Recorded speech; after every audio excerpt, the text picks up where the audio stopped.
Et à mes dernières étapes de mon wash day, la lock method et la coiffure. Objectif, hydrater, sceller l'hydratation, démêler et coiffer mes cheveux. Je viens de rincer mon soin profond, vous pouvez voir quelques résidus de chez B. Franchement, ce produit est incroyable, mais tellement compliqué à rincer pour moi. Pendant le rinçage, j'insiste bien sur le cuir chevelu. Je ne veux aucun résidu sur mon cuir chevelu. Sur mes cheveux aussi évidemment, mais parfois certains ingrédients sont difficiles à rincer. Je réhumidifie mes cheveux avec un peu d'eau suivi du spray Fresh Growth de chez Eau d'Organix. Il contient de l'aloe vera, de la prêle des champs, du romarin, de la protéine de riz. Il est incroyable pour les cheveux. Mes cheveux sont assez emmêlés, surtout au niveau des pointes, mais pour rappel, je n'ai pour l'instant démêlé mes cheveux qu'au moment du pre-poo à l'aide de ce même spray Eau d'Organix. Encore une fois, j'utilise les mêmes sections tout au long de mon wash day. Pour démêler mes cheveux facilement avant de me coiffer, j'utilise le leave-in crème démêlant de chez Eau d'Organix. Il contient notamment de l'huile d'argan et de l'huile d'avocat et vous verrez par vous-même pourquoi je ne m'embête même pas un peu à démêler mes cheveux pendant le shampoing et le soin profond. J'ai tellement confiance en cette crème.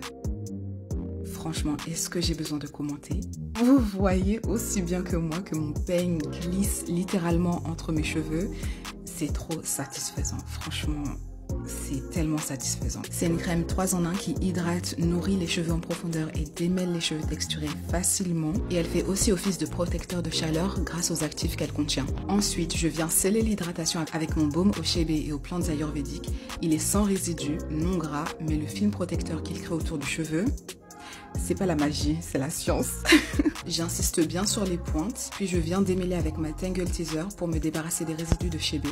Vous pouvez voir ici que je ne force jamais sur mes pointes, il faut prendre son temps, ça permet d'éviter la casse.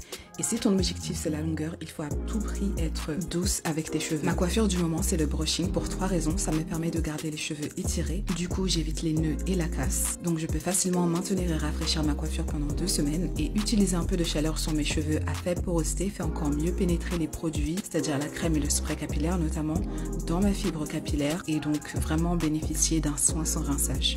Maintenant, quelques précisions sur la manière dont je fais mon brushing. J'utilise un protecteur de chaleur qui est inclus dans la formulation de mon leave-in et de mon spray capillaire. Vous pouvez voir que je n'ai aucun heat damage, pourtant mes cheveux fins sont sensibles à la chaleur. Ensuite, je commence le brushing par la tension method pour étirer la section sans avoir à passer la brosse 100 fois dans mes cheveux. J'évite ainsi la casse et la chute de cheveux inutiles. Au moment de la coiffure, la majorité des cheveux qui devaient tomber pendant le wash day sont déjà tombés.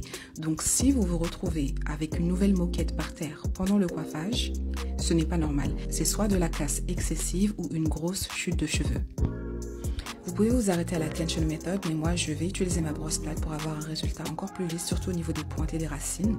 Là je montre le fait que je n'ai pas de heat damage du tout. Dernière précision, je réapplique souvent le spray capillaire au niveau des pointes avant de repasser avec la brosse. Ça me permet de garder les cheveux élastiques et éviter la casse et la surchauffe.